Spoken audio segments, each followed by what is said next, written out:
Friends, ఇప్పుడే అందిన వార్త రాష్ట్ర ప్రభుత్వ ఉద్యోగులకు సంబంధించి కీలక జీవో విడుదల అంటూ లేటెస్ట్ అప్డేట్ అయితే రావడం జరిగిందండి. సో ఆ వివరాలు ఏంటనేది వీడియోలో తెలుసుకుందాం. వీడియోని స్కిప్ చేయకుండా పూర్తిగా చూడండి. కంప్లీట్ ఇన్ఫర్మేషన్ అయితే అర్థమవుతుందండి.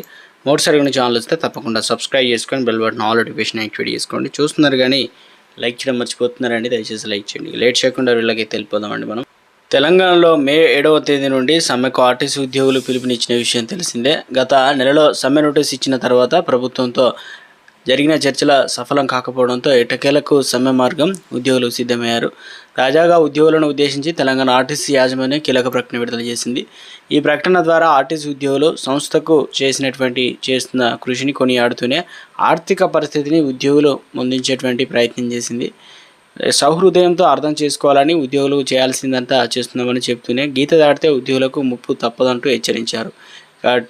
టీజీఎస్ ఆర్టీసీ విడుదల చేసిన లేఖలో ఏముందంటే, ఉద్యోగుల వల్ల అభివృద్ధి పథకంలో ఆర్టీసీ క్షేత్రస్థాయిలో టీజీఎస్ ఆర్టీసీ ఉద్యోగులకు నిబద్ధత, అంకితభావం, క్రమశిక్షణతో సమర్థవంతంగా విధులు నిర్వహించడం వల్ల సంస్థ అభివృద్ధి పథకంలో పయనిస్తుందని, మీరు సమిష్టి కృషితో పనిచేస్తూ బస్సుల్లో ప్రతిరోజు 60 లక్షల మంది ప్రయాణికులు క్షేమంగా గమ్యస్థానాలకు చేరుస్తున్నారు.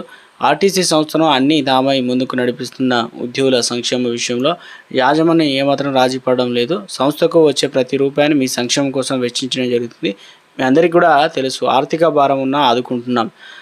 ఆర్థికంగా ఇబ్బందులు ఉన్నా కూడా ఎన్నో ఏళ్ళుగా పెండింగ్లో ఉన్నటువంటి 2017 పియర్స్ని 21% ఫిట్మెంట్ అయితే 2024 మే నెలలో యాజమాన్యం అందించింది. పెండింగ్లో ఉన్నటువంటి 10 డిఎల్ను 2019 నుంచి దశల వారీగా విడుదల చేసింది. ఆర్పిఎస్ 2013 బాండ్లకు సంబంధించి 280 కోట్లను చెల్లించింది. గత 3.5 ఏళ్లుగా విధిగా ఉన్న ప్రతి నెల 1వ తేదీన వేతనాలు ఇస్తుంది. పిఎఫ్, సిసిఎస్ రికవరీ మొత్తాలను కూడా ప్రతి నెల క్రమం తప్పకుండా చెల్లిస్తూ బకాయిలను క్రమేణా యాజమాన్యం తగ్గిస్తుంది.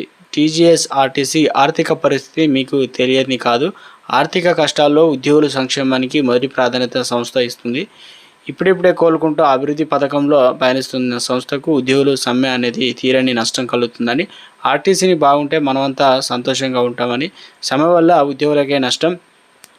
మొత్తాన్ని మీద అయితే ప్రభుత్వం అయితే కీలక జీవో అయితే రిలీజ్ చేయడం అయితే